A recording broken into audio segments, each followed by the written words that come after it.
नाजरीन, अंटार्कटिका इतना बड़ा कॉन्टिनेंट है कि इसमें पूरा अमेरिका और पूरा इंडिया एक साथ फिट आ सकते हैं। इमेजिन करें कि इतने बड़े कॉन्टिनेंट का 98% हिस्सा गहरी बर्फ से भरा हुआ है, इतनी गहरी कि यहाँ कई हिस्सों में 5 किलोमीटर डीप तक सिर्फ बर्फ ही बर्फ है।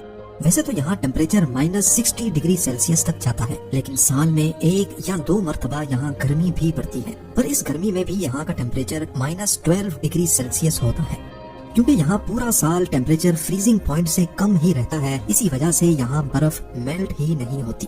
हर साल अंटार्कटिका में 2 इंच एडिशनल बर्फ पड़ती है। वैसे तो ये फिगर बहुत कम है, लेकिन पिछले करोड़ों सालों से 2-2 इंच करके यहाँ बर्फ की लेयर्स बढ़ती ही चली जा रही है।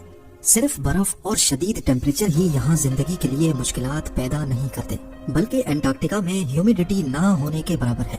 नॉर्मली हमारे पास हवा में 40% से लेकर 80% वाटर वेपर्स होते हैं, जो इंसानी सेहत के साथ साथ इकोसिस्टम के लिए भी बहुत फायदेमंद होते हैं। लेकिन अंटार्कटिका में ह्यूमिडिटी लेवल सिर्फ और सिर्फ 0.03% ही है। यही वजह है कि अंटार्कटिका में स्किन डिजीज और बॉडी का डिहाइड्रेट होना बहुत ही कॉमन है। इसके साथ साथ साउथ पोल सी लेवल से 9800 फीट की एलिवेशन पे है। ये इतना डेडली तो नहीं है, लेकिन ज्यादातर लोगों के लिए ये एलिवेशन इनकी मुश्किलात में इजाफा कर देती है। कुल मिलाकर बात ये है कि अंटार्कटिका इंसान तो दूर की बात बल्कि किसी भी जानदार के लिए बनाया ही नहीं गया, लेकिन फिर भी इंसान यहाँ मौजूद है। इसकी सिर्फ एक ही वजह है और वो है रिसर्च। जिस तरह स्पेस भी इंसान के लिए नहीं बनाई गई, लेकिन फिर भी वहाँ ISS में इंसान रिसर्च पर्पस के लिए रहते हैं, इसी तरह अंटार्कटिका में भी साइंटिस्ट को रिसर्च के लिए भेजा जाता है। ये है यहाँ का Amundsen Scott south pole station. ये एक अमेरिकन बेस है जहाँ पर गर्मियों में 150 और सर्दियों में टोटल 45 साइंटिस्ट और स्टाफ रहते हैं। यहाँ तक इनको पहुँचाने का सिर्फ एक ही जरिया है और वो है बाय प्लेन। अंटार्कटिका में कोई प्रॉपर एयरपोर्ट या रनवे मौजूद नहीं है और न ही गहरी बर्फ की वजह से बन सकता है। यहाँ रनवे कंक्रीट या तारकोल से नहीं, बल्कि ऐसी चीज से बनाए जाते हैं जो यहाँ सबसे ज्यादा पाई जाती है, बर्फ। जी हाँ, बर्फ पर रोलर चलाकर उसको सख्त किया जाता है, जिस पर जहाज लैंड कर सकते हैं। अंटार्कटिका में लैंड करने के लिए भी पायलट्स की पहले स्पेशल ट्रेनिंग की जाती है, क्योंकि ये आम रनवे नहीं बल्कि बहुत ही स्लिपरी होते हैं। कार्गो प्लेन के केसेस में तो जहाज के लैंडिंग गियर की जगह एक स्पेशल स्की लैंडिंग गियर लगा होता है, क्योंकि कार्गो प्लेन का वजन बहुत ज्यादा होता है और अगर उसके लैंडिंग गियर में टायर लगे होंगे तो वो लैंडिंग के वक्त बर्फ के अंदर धंस भी सकते हैं। साउथ पोल अमेरिकन स्टेशन पहली बार 1956 में लकड़ी से बनाया गया था, जो फौरन ही बर्फ की नजर हो गया। 1974 में इसको अपग्रेड करके एक जायंट इग्लू की शेप दी गई। पूरी बेस इसी इग्लू के अंदर रहती थी, पर अमेरिकन का ये एक्सपेरिमेंट भी नाकाम रहा, क्योंकि हर साल सर्दियों में ये इग्लू भी बर्फ के अंदर चला जाता था।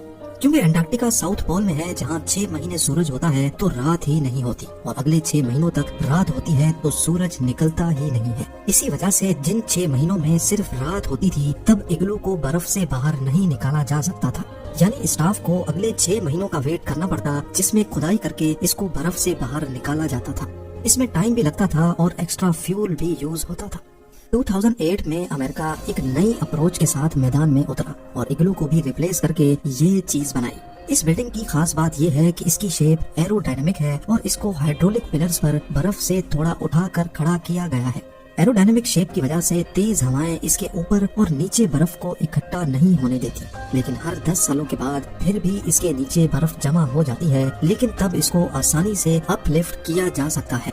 अंटार्कटिका एक फ्री कॉन्टिनेंट है, यानी इसको कोई भी कंट्री ओन नहीं करती। यहाँ पर 29 कंट्रीज के अपने अपने रिसर्च स्टेशंस बने हैं, लेकिन सवाल ये है कि साउथ पोल में कौन सी ऐसी रिसर्च होती है जो दुनिया में कहीं और मुमकिन नहीं।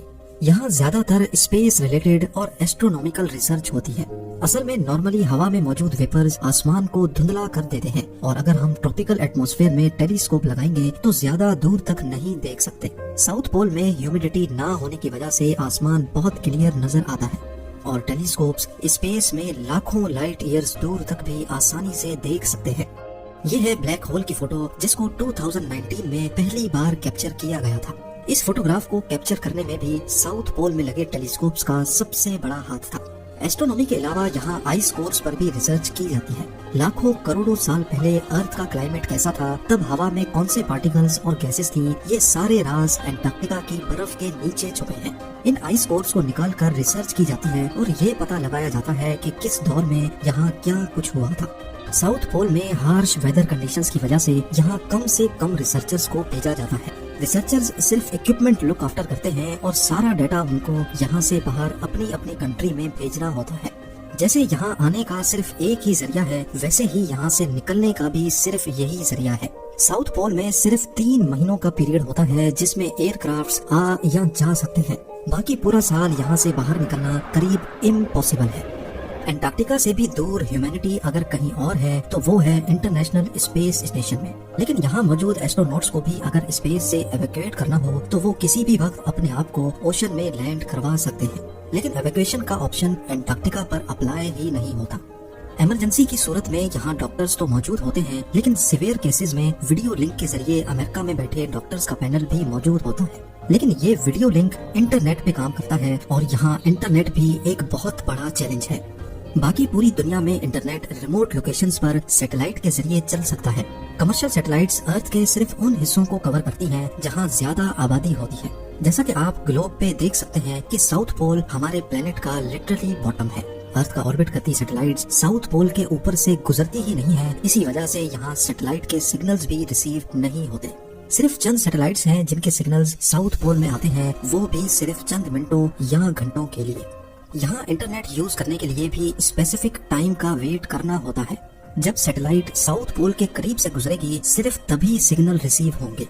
पूरे 24 घंटों में यहाँ सिर्फ 3 घंटे और 50 मिनटों के लिए इंटरनेट चलता है। इसी टाइम फ्रेम में साइंटिफिक डाटा भी ट्रांसमिट किया जाता है और रिसर्चर्स अपनी फैमिली से कनेक्ट हो पाते हैं। इसके अलावा साउथ पोल में वेस्ट मैनेजमेंट भी एक बहुत बड़ा इशू है। इंटरनेशनल लॉ के मुताबिक इस कॉन्टिनेंट को पॉल्यूशन और वेस्ट फ्री रखना सबकी जिम्मेदारी है, क्योंकि अगर यहाँ थोड़ी सी भी पॉल्यूशन हुई तो वो साइंटिफिक रिसर्च को असरअंदाज कर सकती है। इसका मतलब है कि यहाँ जो चीज भी आएगी उसको अल्टीमेटली वापस भी जाना है। यहाँ स्टेशन का वेस्ट पूरे साल इकट्ठा करके उसको कोस्ट पे मौजूद मैकमुर्दो स्टेशन पे ट्रांसफर किया जाता है, जहाँ इस वेस्ट को प्रोसेस करके साल में सिर्फ एक बार आने वाली शिप पर वापस यूएस रवाना कर दिया जाता है। विंटर सीजन में साउथ पोल स्टेशन पे सिर्फ 45 लोग होते हैं। इन लोगों को बड़ी एहतियात से जांच पड़ताल करके इस मिशन के लिए सेलेक्ट किया जाता है, क्योंकि ये वो पीरियड होता है जिसमें अगर कोई ना कहानी हो गई तो उनका यहाँ से निकलना या बाहर की दुनिया का इनको रेस्क्यू करना नामुमकिन होता है। ये क्रू हर तरह की सिचुएशन से निपटने के लिए फिट होता है। इस पीरियड में 6 महीनों तक सिर्फ रात होती है। एंजाइटी, डिप्रेशन और होम सिकनेस के अटैक्स बहुत कॉमनली पाए जाते हैं और इस मुश्किल घड़ी में यहाँ कम्युनिकेशन भी ना होने के बराबर होती है। पूरे 6 महीनों तक इंतहाई लिमिटेड रिसोर्सेज पे गुजारा करना इस क्रू का एक ऐसा कारनामा और सेक्रीफाइस है जिसको एक छोटी सी वीडियो में एक्सप्लेन करना मेरे लिए बहुत ही मुश्किल है।